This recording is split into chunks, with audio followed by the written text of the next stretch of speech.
Said Salim Bakhresa Company Limited ina nia si tu ya kukidhi mahitaji yako, lakini kwenda zaidi ya matarajio yako na kusambaza bidhaa zenye kiwango cha juu kwa bei nafuu. Yote haya yatafikiwa kwa njia ya milki ya timu yenye sifa na ari, vifaa vya uzalishaji na vifaa vya kupima. Tunazo bidhaa zote za kukidhi mahitaji yako yote. Mfano, ngano bora, HBF, Special Baker's Flour, ata, suji, unga wa biskuti na unga wa keki. Tumia unga wenye chapa ya Azam, chaguo la kweli na wala sio mbadala.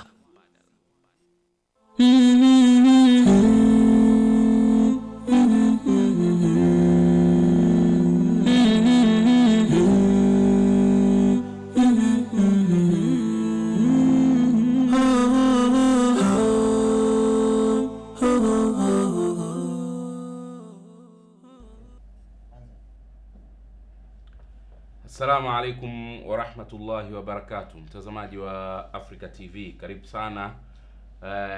Ni Jumanne na imetimu 3 kamili za usiku. Ada yetu huwa tunakutana hapa kuweza kuzungumza kuhusiana na afya ya mwanadamu kwa ujumla wake. Mimi naitwa Rajab Msami, utakuwa nami kama mwendeshaji wa kipindi hiki kwa takriban saa nzima, na leo tunazungumza pia kama ilivyo ada yetu kuhusiana na afya ya mwanadamu kwa ujumla wake. Leo tunakwenda kuzungumza miongoni mwa magonjwa hatari sana ulimwenguni. Kwa takwimu ambazo zilitolewa na Umoja wa Mataifa, UN, shirika la habari la Umoja wa Mataifa, mwaka jana, mwaka 2020, tarehe 24 Machi, zinasema takriban watu 4,000 hupoteza maisha kila siku ulimwenguni na watu 30,000 hupata maambukizi kila siku ulimwenguni. Bila shaka unaweza kupata picha ni ugonjwa hatari kiasi gani. Watu 4,000 kila siku, yani ikiwemo leo watu 4,000 wamepoteza maisha ulimwenguni kote kutokana na ugonjwa huo. Nitakuwa naye ndugu yangu Bilali Rashid, ambaye yeye ni mfamasia, ni miongoni mwa wataalamu wa afya, lakini yupo katika upande wa pharmacy, na tutakuwa naye leo kuzungumza kuhusiana na ugonjwa huo. Ugonjwa huo si mwingine, ni ugonjwa wa kifua kikuu au unaweza kuita TB. Ndio tunakwenda kuufahamu leo zaidi na kuuzungumza ili tuweze kuufahamu, kama ambavyo mara zote tumekuwa tukisisitiza kuwa kinga bora kuliko zote ni kufahamu ugonjwa husika, na sisi leo tunakwenda kukupa kinga bora zaidi kuhusiana na ugonjwa wa kifua kikuu.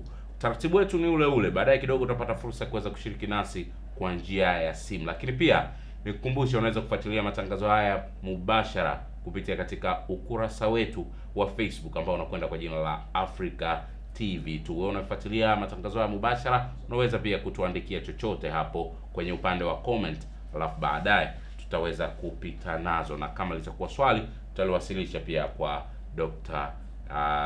Bilali Rashid. Bwana Bilali, karibu sana. Shukran. Tunazungumza kuhusu kifua kikuu. Ndio. TB. Miongoni mwa magonjwa ambayo yamepigiwa sana kelele. Yaani kutengeneza ufahamu, ile public awareness, kiukweli tunaweza kusema ni miongoni mwa magonjwa ambayo yamesemwa zaidi, yametangazwa sana, lakini ajabu bado naona takwimu haijakaa sawa. Na kwanza ni ugonjwa ambao unatibika. Ndio. Lakini tukiangalia namba bado ni kubwa. Karibu sana uweze kutufahamisha mengi sana kuhusiana na ugonjwa huu wa kifua kikuu katika daktari wako ya leo Jumanne hapa Africa TV. Shukran Bazarajab. Kwanza ingekuwa vizuri tufahamu kifua kikuu. Mtu anaposikia tu neno hili kifua kikuu. Kifua kikuu ni ugonjwa ambao unaambukizwa, kama ulivyotangulia, uko sahihi. Ni ugonjwa ambao unaambukizwa kutoka mtu mmoja kwenda mwingine. Ni ugonjwa ambao unaathiri sana mapafu, unaathiri sana mfumo wa hewa, tukizungumzia hasa ni mapafu, japokuwa unaweza kufika mahali pengine. Kwa hiyo huu ugonjwa sehemu yake kubwa sana ni mfumo wa hewa, na inaathiri sana mapafu. Inasababishwa na bakteria ambayo inaitwa Mycobacterium tuberculosis. Huyu ni bakteria ambaye ndio anasababisha huu ugonjwa. Huu ugonjwa unaathiri kutoka mtu mmoja kwenda mtu mwingine kwa njia ya hewa. Kwa hiyo ugonjwa ambao unaweza kusambaa kutoka mtu mmoja kwenda mtu mwingine kwa njia ya hewa. Na hii ndio sababu inayofanya ugonjwa unaenea kwa haraka zaidi. Kwa sababu unaambukizika kwa njia ya hewa. Kwa njia ya hewa. Wakati nafanya ufunguzi hapa wa kikao chetu hichi, nilitaja takwimu. Zile ni takwimu za jumla kiulimwengu. Hali ikoje kwenye kanda wetu au hususan nchini? Swala la kifua kikuu sio swala la nchini tu Tanzania, ni swala la dunia nzima. Ukizungumzia sehemu za East Europe, sehemu za mashariki huko, Pacific, Russia, ni sehemu zote ambazo wanapata janga la kifua kikuu, na Afrika pia. Takwimu zipo nyingi. Kuna takwimu za kidunia ambazo zinaonyesha mwaka jana watu milioni 1.4 waliondoka katika dunia hii kwa sababu ya kupata kifua kikuu. Milioni 1.4 wamefariki. Lakini kuna wengi sana zaidi ya hapo ambao wameambukizwa. Uzuri ni ugonjwa unatibika. Kwa mtu akiwaiwa anatibiwa. Lakini kwa nchi yetu tukija, nchi yetu ilikuwa na mpango mkakati tangu mwaka 2015. Huu mpango ulikuwa na mwaka 2015 mpaka 2020. Ulikuwa chini ya WHO, ile shirika la afya duniani. Huu mpango ulikuwa ni kupunguza maambukizi na watu ambao wanapata TB. Kwa kuweza kugundua kesi nyingi za TB ili waweze kuzipunguza. Huu mpango mkakati umefanikiwa. Tanzania ni moja katika nchi 7 duniani ambazo zimefanikisha huu mpango mkakati kama WHO walivyothibitisha mwaka jana hapo Dodoma. Walikuwa kina Dr. Chaula na wengine walithibitisha kwamba Tanzania imefanikiwa kupunguza maambukizi na kupunguza uambukizwaji wa huu ugonjwa. Ndio. Mwaka 2025 tulikuwa tuna 29% katika kupambana na huu ugonjwa. Lakini mwaka 2020 tumefika hadi 53%. Mwaka jana zimepatikana kesi 82,140 kwa Tanzania. Kesi zikijulikana zinafuatiliwa mpaka zinapona, na hii inapunguza uwezekano wa watu kuambukizana mtaani, na watu ambao wamepatikana wakipona tunazidi kupunguza uwezekano wa watu kupata kama tulivyofanikiwa katika ukoma. Kuna aina mbalimbali za huu ugonjwa. Ndio. Tuzifahamu tafadhali. Aina za ugonjwa ziko, naweza nikaanza na 2. Ndio. Kutokana na hizi 2 tukapata zingine. Ugonjwa huu kuna latent na kuna active. Hawa Mycobacterium tuberculosis wanapatikana katika miili yetu, wapo. Hii ndio aina ya kwanza, ni watu ambao tunao hawa bakteria, inaweza kawa unao na wengine wanao, na mtu mwingine yote anaweza kawa nao. Lakini wanakuwa hawana nguvu ya kuzaliana kwa wingi na kusambaa ili kuweza kuleta shida ya kifua kikuu chenyewe. Ina maana hii aina ya kwanza haina dalili zozote, wala mtu huyo huwezi kumjua kumwangalia kwa sababu hakoi, hafanyi chochote, ila anao. Lakini kinachofanya na anapata madhara yale. Hapana, yeye wale vijidudu wanakuwa nao. Okay, kwa hiyo labda anaweza kawa tu ni mwambukizaji. Haambukizi, anao wale vijidudu, lakini kinga ya mwili inapambana. Kinga ya mwili inazuia wale vijidudu wasizaliane na wasisambae. Kwa hiyo na watu tunaambiwaje, karibia watu wote tunao vile vijidudu, lakini hawawezi kusambaa kwa sababu kinga za mwili ziko vizuri. Kwa hiyo ukiachana na kutoka kwa mtu mmoja kwenda kwa mtu mwingine, ni mtu atakayepata vijidudu kutokana na atakapata TB kutokana na vijidudu ambavyo anavyo katika mwili wake vikawa activated kwa sababu nyingi. Mfano, kapata magonjwa ya upungufu wa kinga mwilini, ukimwi, kapata huu ugonjwa, kinga ya mwili imeshuka, wale vijidudu wanapata fursa ya kuweza kuzaliana kwa wingi na kusambaa, na wanaonesha zile dalili, inakuwa TB ambayo ni active. Okay. Kwa hiyo mtu akipata mazingira ambayo akapata wengine kutoka nje wakaongeza nguvu walionao, kinga yake ya mwili ikishuka, au mtu ambaye ana kansa pia wako hatarini, watu wenye kisukari, watu ambao wanatumia dawa za watu ambao yani wamewekewa viungo bandia. Wao kuna dawa wanazitumia. Zile dawa zinapunguza kinga na zinafanya hao wanaweza kushambuliwa na kama kuna vijidudu vidogo. Kwa hiyo watu kama hawa wanatakiwa makini sana na afya zao. Na aina ya pili ni aina ambayo tayari vijidudu vimekuwa active. Vinaweza kusambaa kutoka kwa mtu mmoja kwenda kwa mtu mwingine. ina maana mtu anavyo, vimepata usaidizi kutoka vidudu nyemelezi vya nje, au kinga ya mwili imeshuka, vimepata nafasi ya kuzaliana na kukua. Hivyo basi vimeleta shida ya TB. Mtu ameipata TB tayari, sasa hapo ataonesha dalili zote za TB. Lakini kwenye aina ya pili ambayo ni active, mtu akipata, kwanza ushambulia mfumo wa hewa. Ina maana ushambulia mapafu. Ina maana ukifika kwenye mapafu unaathiri sana ule mfumo wa hewa, kwa sababu kinga ya mwili ambayo inasimamia mfumo wa hewa imezidiwa nguvu. Wao wanachukua nafasi hii.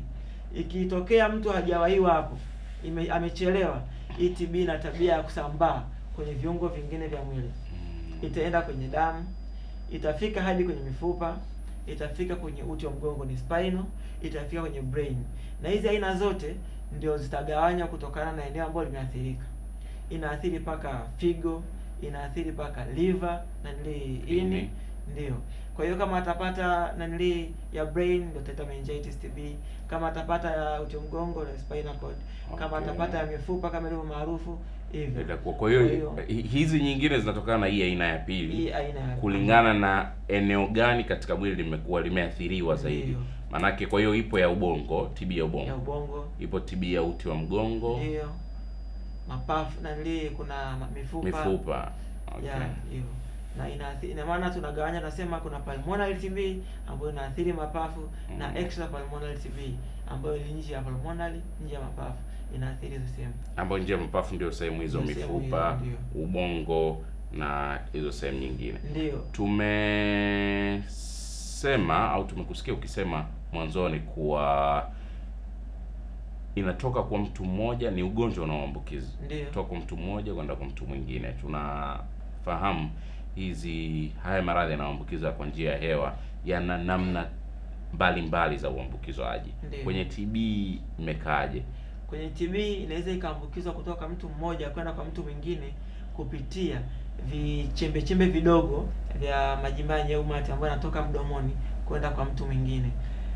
Ule mtu anapokohoa, mtu anapoongea, mtu anapocheka, akiwa anaimba, inaweza kawa ni sababu ya vinyeo kutoka sehemu moja kwenda sehemu nyingine. Lakini sababu ya pili ni hewa hiyo ni sehemu ambayo haina hewa ya kutosha. Mfano ni nyumba ina madirisha madogo, au ni chumba. Anapokaa mtu wa TB akakohoa au akapiga chafya sehemu eneo hilo kisha akaondoka, vile vijidudu vina uwezo kukaa paka masaa mawili katika hii hewa, na mtu anaweza akaja eneo lile amevipata. Kwa hiyo ni hewa, lakini pia ni njia hiyo. Lakini njia ya tatu, japo ni njia ya hewa, inaweza ikawa tunasema ni kwa kugusa. Kwa kugusa kinamna gani? Mtu anaweza akawa amekohoa akajiziba, baada ya kukohoa akashika mahali na ukashika, au ukakohoa akajiziba mkasalimiana, ili na wewe kisha ukapelekea ule mfumo vikarudi kwenye hewa. Kwa hiyo ni namna zote za hewa, lakini ni katika namna tofauti ambazo zinaweza zikapelekea mtu akapata. Hivyo vijidudu vinakaa, umesema masaa mawili, katika mazingira yoyote vina uwezo wa kukaa masaa mawili? Hapana, nimesema eneo ambalo halina mzunguko mzuri wa hewa. Ndio. Kama madirisha ni madogo, hewa ingia kutosha. Kwa kipindi ambacho hewa ndogo inafanya upishani wa hewa kuingia na kutoka mpaka itoshe hewa, inaweza kuchukua mpaka masaa mawili. Sehemu mbalimbali ambazo tunaona jitihada zile za utoaji wa elimu kuhusiana na ugonjwa huu, mathalan katika takriban vituo vyote vya afya, kuna mabango kwenye zahanati, kuna mabango, kuna taarifa mbalimbali, kuna msamiati mmoja ambao unatumika sana, TB ambukizi. Hii ni ipi? TB ambukizi ni TB ambayo inaathiri mfumo wa hewa. TB ambayo ni pulmonary, ambayo inaathiri mapafu. Hii ni TB ambayo inaambukizwa aidha mtu akikohoa, akipiga chafya, au sababishi nyingine kama nilivyoelezea. Hii ndio inaitwa TB ambukizi kwa lugha rahisi, kwa sababu ipo katika mfumo wa mapafu. Kwa vijidudu kutoka katika mfumo wa hewa kuja nje ni rahisi sana. Na hii ni, lakini TB ambayo si ambukizi ni TB ambayo inakuwa inaathiri viungo vingine tofauti na mapafu. Mfano, nimesema ubongo, meningitis, kuna spinal, kuna damu, kuna mifupa. Hii ni TB ambayo haiwezi kuambukizwa. Mtu ambaye ana TB ya mifupa hawezi kuambukiza hata kama unaishi naye. Hawezi kuambukiza mtu mwingine. Lakini mtu ambaye ana TB ambukizi ni TB ambayo mtu anayo na hajapata matibabu. Ila mtu akianza matibabu anakuwa hana uwezo wa kuambukiza. Anapoteza uwezo wa kuambukiza. Vijidudu vinakuwa vimeanza kushushwa ule uwezo wao kuzaliana na kuweza kusambaa kutoka sehemu moja kwenda sehemu nyingine. Kwa maana vita kubwa ambayo inatakiwa ipiganwe ni kuhakikisha mtu yeyote ambaye ana kifua kikuu anaanza matibabu haraka iwezekanavyo. Sababu ndio anakata uwezo wa kuambukiza, ule mnyororo wa uambukizaji. Shukrani sana ndugu yetu Bilali Rashid. Twende tukafahamu dalili za TB. Nafahamu zina kanganyiko kidogo kwa sababu nyingi zinafanana na dalili za magonjwa mengine. Kwa hiyo twende tukazifahamu, alafu hapo tunaweza tukapata maswali zaidi ili tuweze kufahamu zaidi katika utofautishaji wa hizo dalili na dalili za magonjwa mengine maarufu kama malaria na mengineyo. Karibu. Sawa. Katika TB dalili ziko nyingi, lakini katika dalili kuna zile dalili ambazo ndio muhimu zaidi. Ukiziona hizi basi inatakiwa uende ukaiangalia afya yako kwenye vituo vya afya kuanzia ngazi ya zahanati wanatibu TB. Ndio. Dalili ya kwanza ni kukohoa mara wiki 2 mfululizo au zaidi. Mtu ambaye anakohoa wiki 2 mfululizo au zaidi inatakiwa aende sehemu ambapo wanapima TB, ni bure. Serikali imejitahidi katika hili, hakuna gharama yoyote, kwa anatakiwa kaijua afya yake. Dalili ya pili katika dalili ambazo ni muhimu sana ni kutokwa na jasho kipindi cha usiku. Kutokwa na jasho kipindi cha usiku, mtu ambaye anasumbuliwa na TB kipindi cha usiku anatoka jasho jingi. Analala lakini anamka jasho linamtoka jingi sana. Mtu akiona dalili hii na akiwa anakohoa ni vizuri akaenda kituo cha afya wakaweza kumfanyia uchunguzi, ni bure. Tena nasisitiza watu wasiwe wavivu katika hili. Lakini dalili ya tatu ni kupungua kwa uzito ghafla. Yaani mtu alikuwa na uzito lakini unashuka kwa kasi zaidi. Na hii inatokana pia na wagonjwa wa TB kukosa hamu ya chakula. Watu ambao wanapata TB wanakosa sana hamu ya chakula, lakini hii inapelekea kushuka kwa uzito haraka kutokana na kukosa hamu ya chakula, lakini pia mashambulizi makali ya vijidudu vya TB. Lakini dalili ziko zingine pia. Maumivu ya kifua kutokana na wanavyoathiri mfumo wa hewa. Mtu anapokohoa anapata maumivu ya kifua. Dalili nyingine ni kukohoa makohozi mazito, hasa ambayo yanaambatana na damu. Mtu anakohoa lakini ile makohozi mazito na yanaambatana na damu. Hiyo ni dalili miongoni mwa dalili ambazo mtu akiziona inabidi apime. Kuna homa kama ilivyo kawaida, lakini pia kuna chill, mtu anapata baridi. Unafahamu mtu akiwa anaanza kuumwa, hata katika magonjwa mengine pia hutokea, ni anahisi baridi lakini amechemka. Unafahamu hiyo hali? Ndio.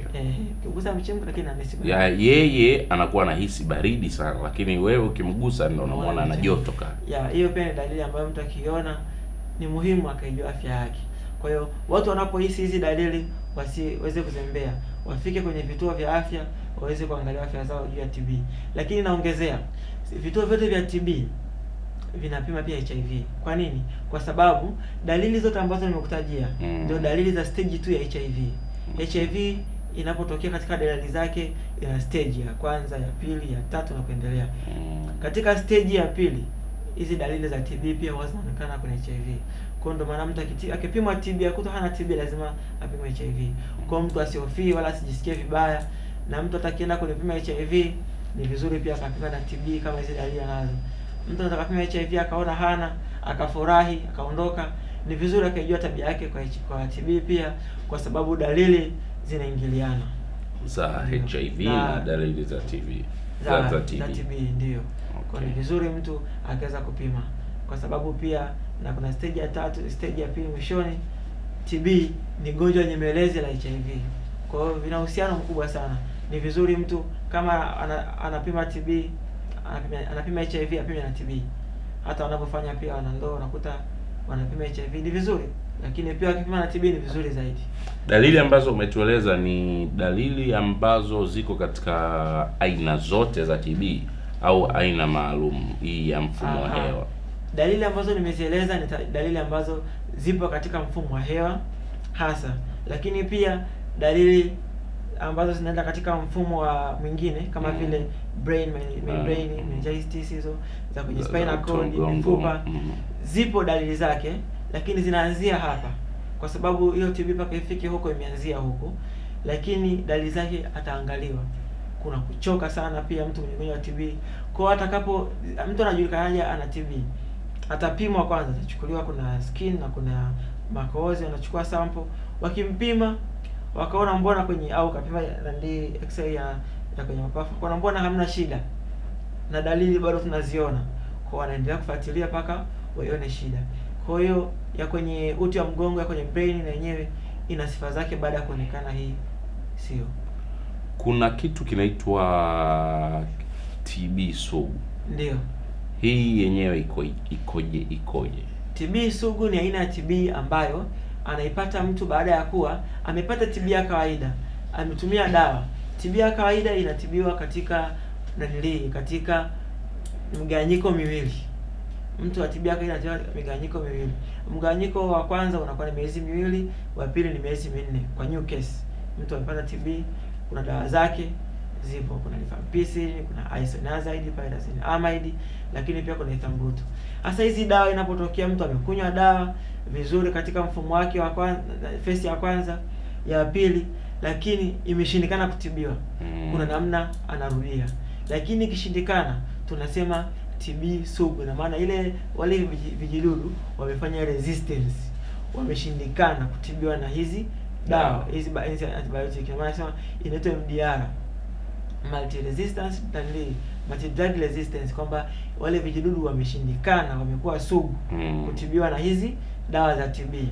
Sasa ikifikia hatua hii, ina maana hawa watu wa TB atuatibu tena katika hivi vituo vya kawaida, wanahitajika wakae katika uangalizi maalum, wanakaa kwenye camp, haruhusi kutoka. Hata kama ni baba mwenye familia, hata yeye na familia yake mpaka atakapokaa vizuri. Kwa Tanzania hii kuna hospitali ipo Kibomoto, Moshi. Ndio inayohifadhi watu hawa ambao wanakuwa na TB sugu. Na hii sugu nikutaka radhi kidogo. Hii sugu mara nyingi kwa nini inakuwa sugu? Yaani kwa nini dawa hizi zina kwa nini hivi bacteria zita resist ile dawa? Sababu zipo nyingi. Sababu ambazo zinapelekea bacteria na resist dawa, moja katika sababu ni mgonjwa mwenyewe. Mgonjwa mwenyewe anapoambiwa anywe dawa muda fulani, hanywi kwa wakati, hanywe dawa kwa wakati, ni sababu ya kwanza ambayo inapelekea au vijidudu wana resist dawa, kwa sababu anashindwa kuvipiga vijidudu katika muda unaostahili. Sababu ya pili, dawa za TB zinatoka kwa uzito. Kila mtu anakunywa dawa kutokana na uzito wake. Mwingine huhisi ugumu, zinanipelekesha sana, si nyingi kama wenye umri wenye kilo kama 50 na zaidi, si ndivyo? Au wenye miaka. Kwa anaamua mwenyewe kujipunguzia. Mtu anaambiwa anywe 4 au anywe 3, anaona zinanipelekesha.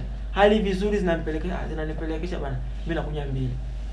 Hivyo, hizi ni sababu ambazo anajipunguzia dozi. Ukinywa under dozi unapelekea resistance.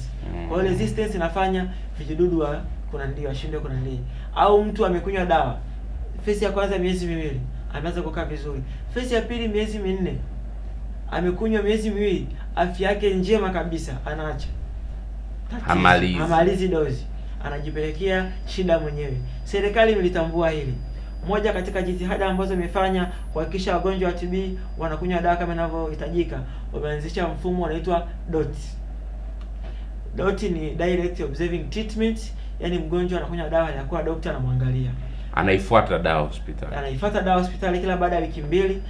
Ina maana kuna serikali ina uwezo wa kuwapa wagonjwa wa TB, wewe dawa zako za miezi miwili hizo hapa kanywa. Dawa zako za miezi 4 hizo hapa kanywa. Lakini hapana, imeamua kuwafanya waje kila baada ya wiki 2, na akija zile dawa za kwanza atakunywa hapa lakini anaonekana, na akirudi aje na zile dawa, mapakti ya dawa aliyokunywa. Aonekane hizi zimekunywa, hizi zimebaki. Tuone je anakunywa. Hasa kama alitupa, hapo ndo anakuwa ametushinda tabia. Lakini kama kweli amekunywa, tutaona. Kama hajana, tutaendelea kumshauri anywe, tutaendelea kumshawishi atumie dawa vizuri.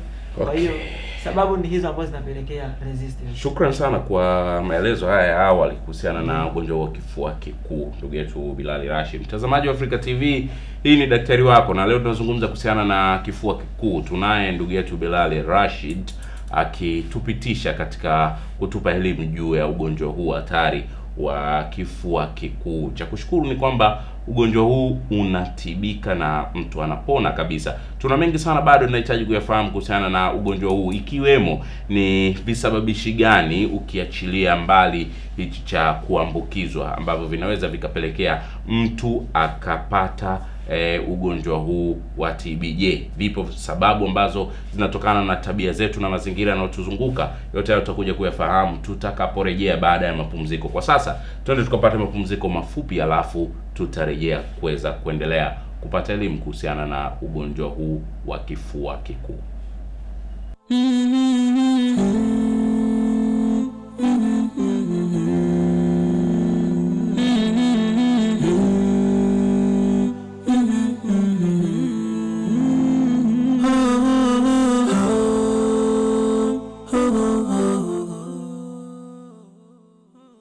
Assalamu alaikum wa rahmatullahi wa barakatuh. Wapendwa mnaotizama African TV, ujumbe huu naupeleka katika kila moyo wa binadamu anayependa kujiwekea akiba siku ambayo mali na watoto haitofalia kitu. Yawma la yanfa'u malun wala banun. African TV kama mnavyoelewa inahitaji juhudi ya kila mmoja wetu. Kwa hivyo ninawaombeni, na hii ni kama sadaka jaria, kwa sababu zile ilmu zinazopeperushwa na mambo ya khairi yanayopeperushwa ambayo yanawafikia mamilioni ya watu, wewe pia hukosi malipo katika khairi kama hiyo.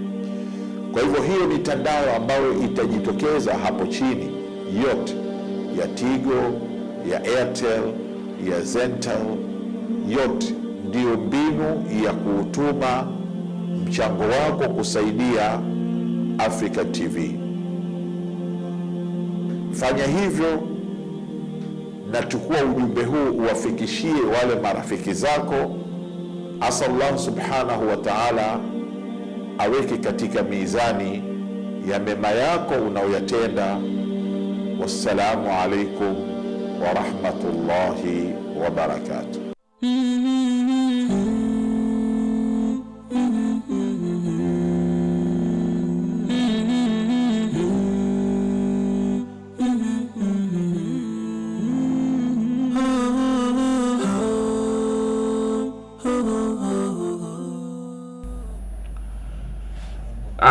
Karibu tena mtazamaji baada ya mapumziko hayo mafupi. Kama ndio kwanza unajiunga nasi, hii ni Daktari Wako ya Africa TV tu. Kila siku za Jumanne tunaketi hapa kuweza kukufikishia wewe mtazamaji elimu kuhusiana na afya ya mwanadamu kwa ujumla wake. Na leo tunakufikishia kuhusiana na ugonjwa wa kifua kikuu. Mengi tumeweza kuyafahamu katika awamu ya kwanza ya kipindi chetu cha leo cha Daktari Wako. Mimi naitwa Rajab Msami. Tuko tena hapa kwa ajili ya kumalizia awamu ya pili iliyobakia kwenye kipindi hiki cha Daktari Wako katika kuizungumza ugonjwa wa kifua kikuu. Tunaye ndugu yetu Bilali Rashid, na nikusihi tu uendelee kuwa makini katika ufuatiliaji. Punde baada ya dakika chache utaweza kupata fursa nawe pia kuweza kushiriki nasi kwa kuuliza swali kuhusiana na ugonjwa wa kifua kikuu au yale yote ambayo umeweza kuyasikia tangu tulipoanza. Kwa sasa Bilali bana, tukuombe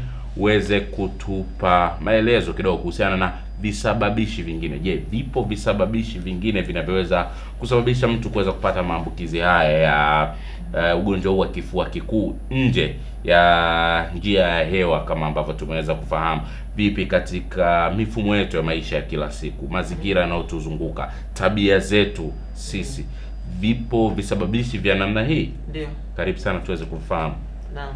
TB kama nilivyosema nikianza kukumbushia kwamba vijidudu vya TB, Mycobacterium tuberculosis, tunao katika mwili. Wengi tunao katika mwili, lakini hawana nguvu ya kupambana na immunity yetu na kinga yetu ya mwili, wakaweza sababisha madhara kwamba wakazaliana kwa wingi na wakasambaa. Hiyo ina maana mtu wa kawaida anao, lakini sababu ambazo zikapelekea mtu akaipata TB bila hata kutoka kwa mtu mwingine.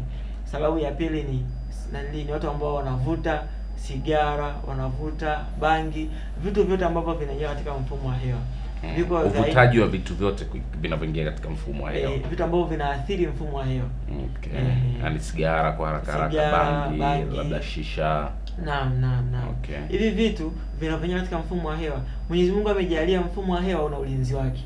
Kuna seli maalum ambazo zinahakikisha mfumo wa hewa unakuwa salama. Ni askari ambao wanalinda mfumo wa hewa. Kila mfumo una ulinzi wake. Uvutaji wa sigara, bangi, shisha unapelekea kuharibu na kuwaua hao askari ambao walina mfumo wa hewa. Hao askari wanapopungua katika mfumo wa hewa, wanasababisha wale Mycobacterium tuberculosis ambao walikuwa hawana shida yoyote kwa sababu ya uzuri wa kinga ya mwili. Muda huo wanachukua nafasi hiyo kuzaliana, wanakuwa wengi, na kisha wanaanza kusambaa kutoka nje kwenda kwa mtu mwingine, lakini kuendelea ndani kusababisha shida zaidi za TB. Hii ni namna ambayo watu wanaipata TB. Kwa hiyo watu wanaovuta sigara wako hatarini sana kuipata TB. Kwa ni vizuri wakaacha hivyo. Lakini watu wengine ambao katika hatarishi hii, huenda ni kwa njia hiyo ya kuambukizwa, lakini wapo katika uhatarishi wa hali ya juu, ni wauguzi ambao wanahudumia wagonjwa wa TB, watu ambao wanaishi na wagonjwa wa TB. Mfano mzuri na watu ambao wana upungufu wa kinga. Mtu ambaye ana upungufu wa kinga, kama mtu mwenye HIV, kinga inapozidi kushuka, magonjwa nyemelezi yanasogea. Kwa hiyo kinga ikishuka sana, analii. Kwa hiyo mtu ambaye ana HIV ajitahidi kuimarisha afya yake, kunywa dawa kwa wakati, kwa sababu kinga ikishuka sana anawindwa na gonjwa lingine ambalo ni hatari zaidi pia, TB. Kwa hiyo hii ni njia nyingine. Ulitaja awali, lakini sikutaka kwanza kukuuliza swali kwa wakati ule, kwa sababu pointi ya msingi ilikuwa sio hilo. Ulitoa kama mfano tu, ulitaja watu ambao wana viungo vya bandia. Ndio. Kwamba kwa maana hiyo kuna matumizi ya dawa nyingine zinaweza zikawa ni kisababishi cha mtu kupata ugonjwa wa kifua kikuu. Ndio. Kiufupi ni kwamba tabia ya mwili haukubali mgeni aingilie mazingira yake. Mwili umejitosheleza. Mwenyezi Mungu jinsi alivyotuumba. Mtu anapowekewa kiungo bandia katika mwili wake, mwili ile askari na ulinzi wa mwili unajiuliza nini hichi. Kwa hiyo huwa unajaribu kukivamia.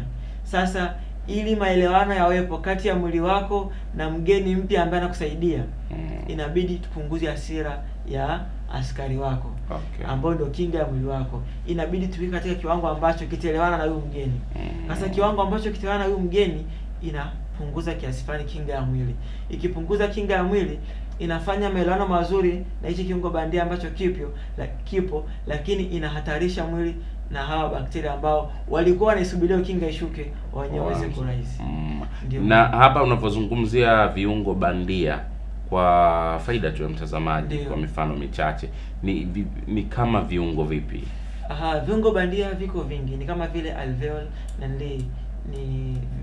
vils. Huwa zipo kwenye moyo, ndani ya moyo huwa kuna vils za bandia. Kazi yake vitu vinapandikizwa kwenye moyo. Ndani moyo una chemba. Zile chemba zikiwa zinafunga na kufunguka, huwa kuna vitu ambavyo vinasaidia kufunga na kufunguka. Hivi huwa vipo bandia vinawekwa. Lakini pia kuna moyo wa bandia, kuna usaidizi wa vitu ambavyo vinasaidia figo hizo kufanya kazi, figo ya kuwekwa. Simsha kusikia figo, mtu anauza figo. Upandikizaji. Hivi vyote ni viungo tunasema ni bandia. Kitu chote ambacho ni kigeni katika mwili, lazima mtu hizo dawa zitumie ambazo zinapelekea kinga na shuka. Okay, sawa. Shukran sana Bwana Bilal Rashid kwa maelezo yako mazuri. Bila kupoteza muda, leo mtazamaji, mapema kabisa ningependa nikukaribishe na uweze kuitumia fursa hii ya kuweza kuuliza swali lolote kuhusiana na ugonjwa huu wa kifua kikuu ambao ndio tunauzungumza leo hapa na Bilal Rashid. Nambari za simu zitaonekana katika runinga yako hivi punde. Kwa kutumia nambari hizo tupigie, karibu sana, ili uweze kuuliza swali lolote kutokana na yale ambayo umeyasikia tangu tumeanza kipindi hiki mpaka hapa ambapo tumefika.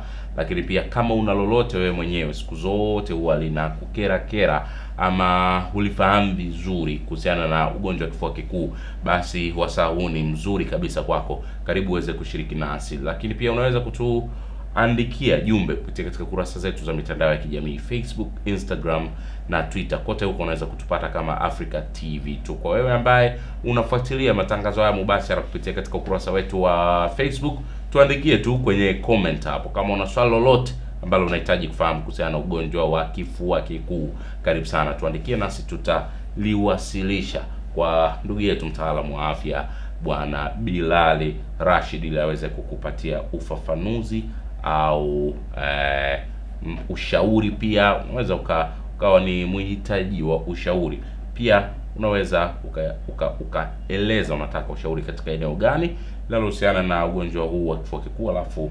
tukaliwasilisha na ndugu yetu Bilali akaweza kukupa ushauri.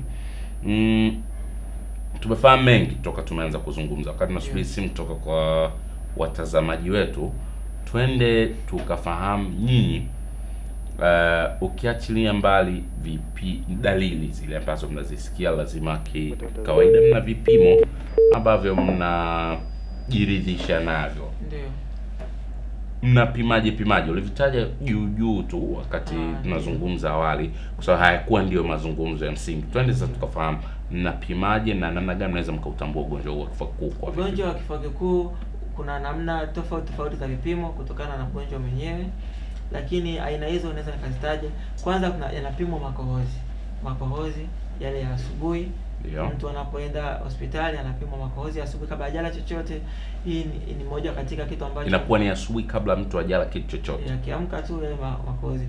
Ni makohozi ambayo yanatumika sana katika kujua uwepo wa hivi vijidudu katika makohozi yao, kwamba kama ana maambukizi au tayari anayo TB itaonekana hapo. Lakini pia kipimo kingine ni X-ray. Wanaangalia hali ya mapafu jinsi hapo katika hali gani. Ni namna ambayo pia tunaitumia kujua mgonjwa kama ana TB au la. Kuna maelezo mengi juu ya hivi vipimo na yenyewe ni marefu. Kwa nini wanaangalia, nini unafanyaje? Kuna vitu vingi sana ambavyo vinaangaliwa. Lakini pia kuna njia ya ngozi, kuna kitu wanakipandikiza kuangalia reaction ya kinga ya mwili, inaangaliwa pia. Ni njia ambayo inatumika kupima hizi na TB. Lakini pia inategemeana na kuna extrapulmonary TB. Hii TB ambayo inakuwa ni njia ya mfumo wa hewa. Yenyewe wana namna ambao wanaangalia. Mtu anachomwa sindano eneo husika, wanachukua zile fluid maji ambayo yanapatikana maeneo hayo kama mtu mgongo, kisha yanapimwa yale kuangalia uwezekano wa vijidudu kama tayari vimefika maeneo hayo. Kwa hiyo kwenye extrapulmonary TB upimaji unategemeana na aina ya TB, lakini lazima wachukue sample au kiambata ambacho kipo maeneo hayo, aidha kwa kuswab au kwa sindano, kutokana na ugumu wa sehemu kuifikia. Kama kwenye uti wa mgongo unafanyika hivyo. Awali ulitaja kuhusiana na matibabu. Natamani sana tufahamu, utuelezee sasa matibabu yenyewe. Lakini kabla ya matibabu, kuna chanjo ya kifua kikuu? Ndio. Hii chanjo ipo na anapewa watoto wadogo baada ya kuzaliwa. Watoto wanapewa mpaka umri mpaka miezi 6, lakini hata baada ya miaka 5 taratibu zilivyo kwamba ni umri chini ya miaka 5, lakini ni mara nyingi ni vizuri zaidi anapewa pale tu muda mfupi baada ya kuwa amezaliwa, siku chache baada ya kuwa amezaliwa anapewa. Kwa nchi yetu tunapewa sasa kwa ninafahamika sana inaitwa CBG BCG ya Bacillus BCG. na maana Bacillus kidogo. Tunaye mtazamaji kwenye line ya simu. Kwa line ya simu, asalamu alaykum. Assalamu alaykum mtazamaji.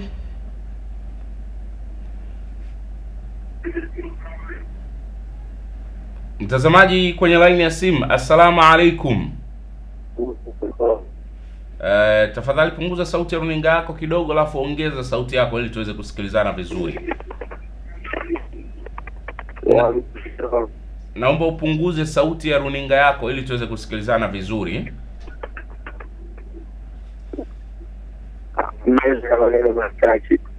Karibu. Jina nani na unapiga simu kutoka wapi?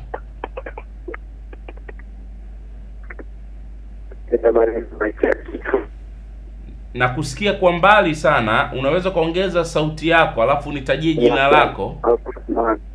Jina nani?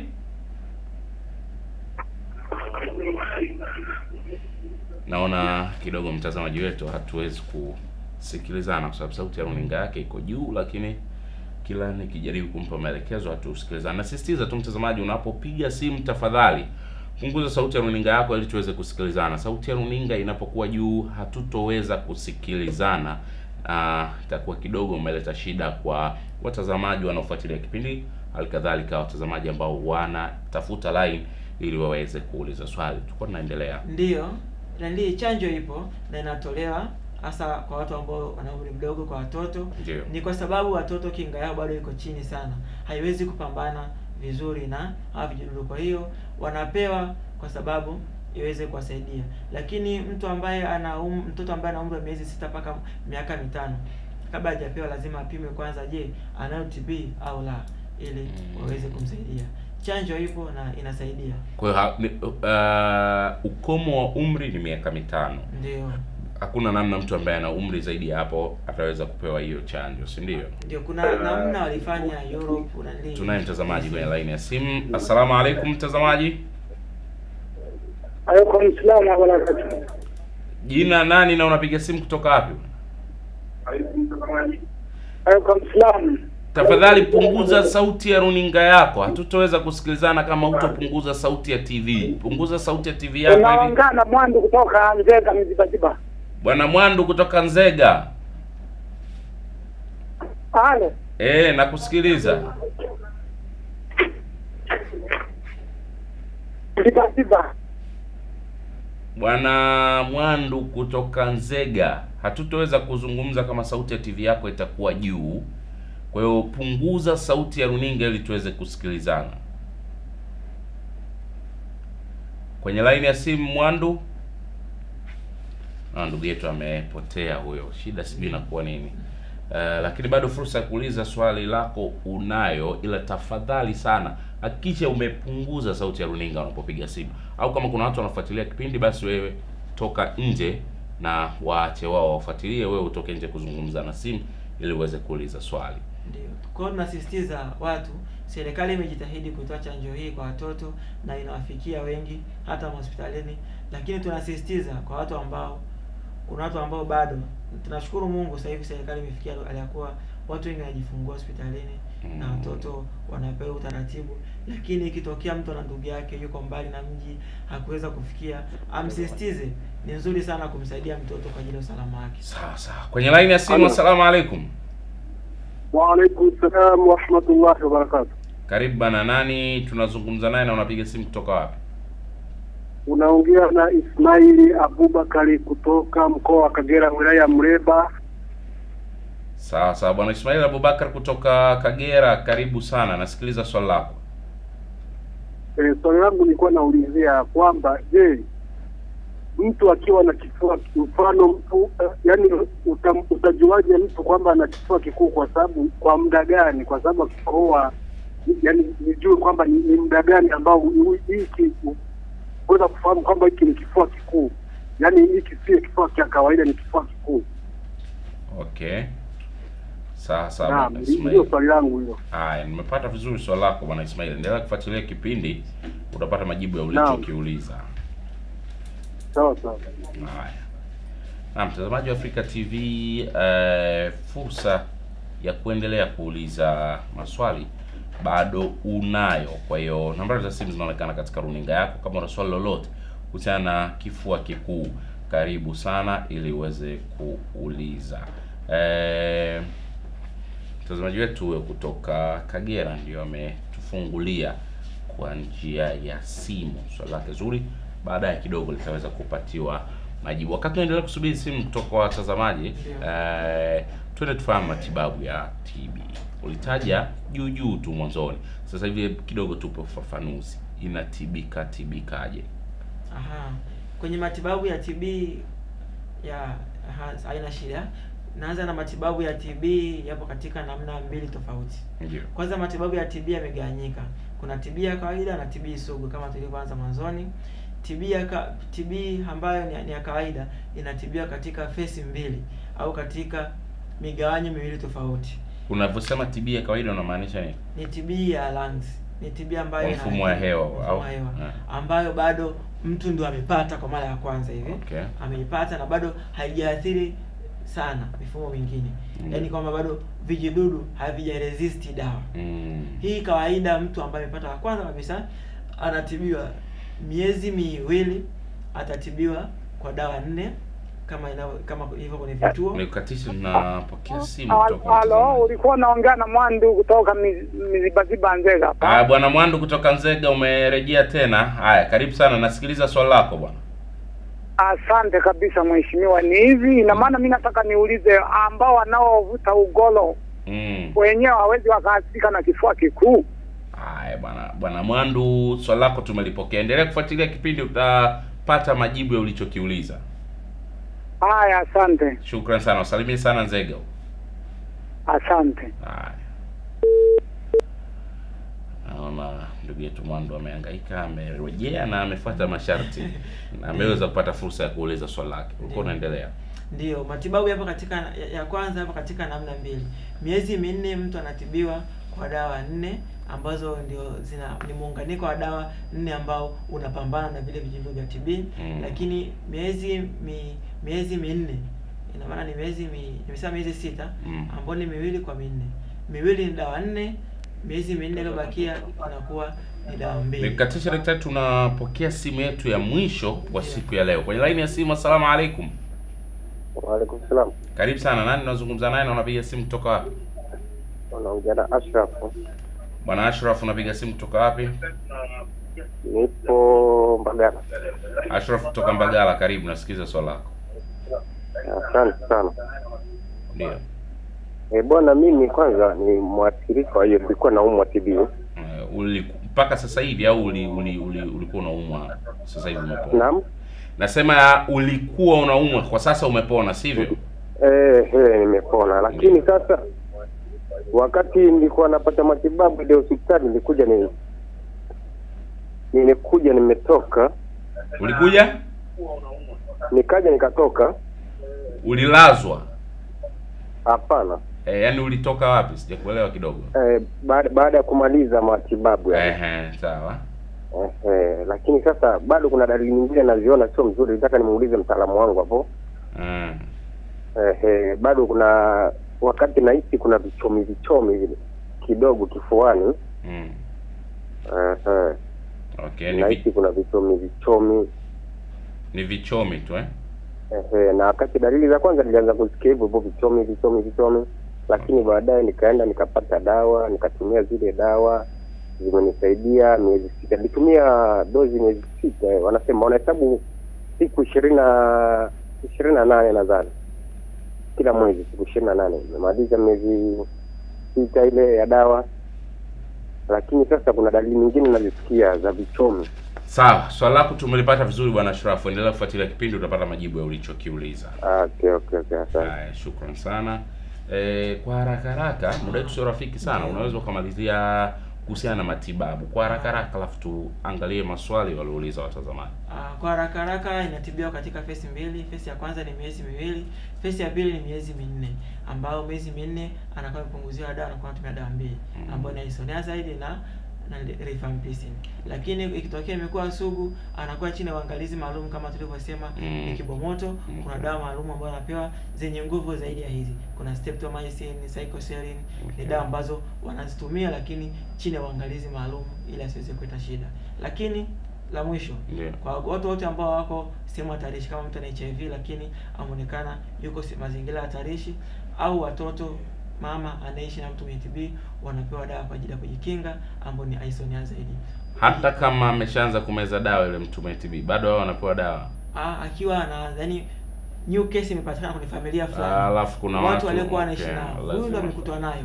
Lakini wale ambao wanaishi nao wanapewa, kuna dawa wanapewa angalau waweze kujihakikishia afya zao kwa muda huo. Sasa maswali tuliokuwa nayo bwana ndugu yetu Ismail Abubakar kutoka Kagera, yeye alisema kwenye swala la kukohoa, yani inachukua muda gani ili mtu aweze kusema no, hichi kikohozi sio cha kawaida, hichi inawezekana ikawa ni kikohozi cha TB?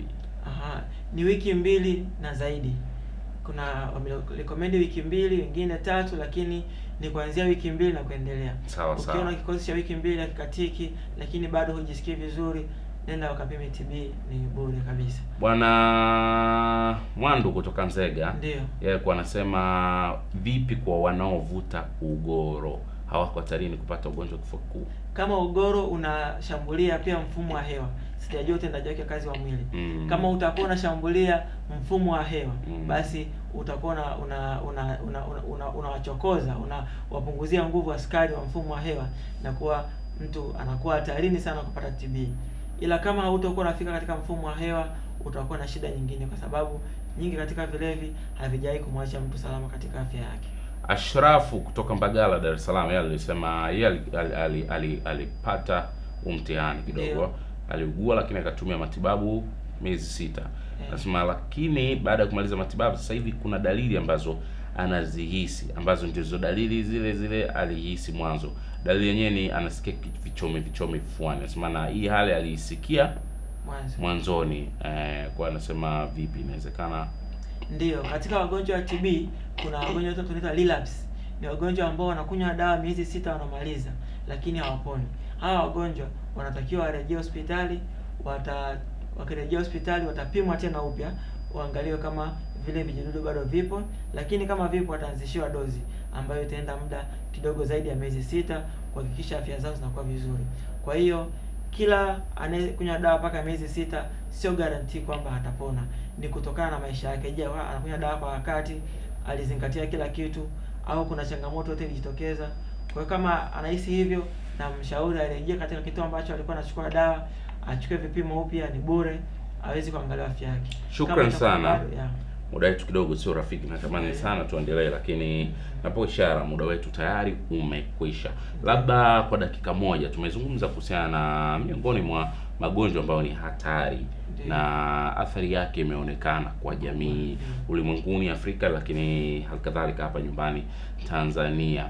Kwa dakika moja zungumza na watazamaji kwa ujumla wake, unawanasihi nini kuhusiana na swala hili la ugonjwa wa kifua kikuu? Naam, kwa dakika moja na wahimiza watazamaji kwamba wajikinge na vile vitu ambavyo vinapelekea watu wanakuwa hatarini kupata kifua kikuu: uvutaji wa sigara, bangi na shisha. Lakini pia wasikae kwenye mikusanyiko isiyokuwa na sababu. Ukiwa kwenye mikusanyiko mikubwa, jitahidi uvae maski kama ilivyo utaratibu wa magonjwa yote ambayo yanaambukizwa kwa njia ya hewa. Ni vizuri kujikinga kwa maski, si TB tu. Ukivaa hivyo unajikinga na mengine zaidi kuliko hata TB. Ndio sababu ya tatu. Pia watu anaye mgonjwa wa TB aweze akikohoa au akipiga chafya anawe mikono yake, na anapokohoa afunike uso wake kwa ajili ya usalama wa watu wengine. Pia akifunike inakuwa ni rahisi sana.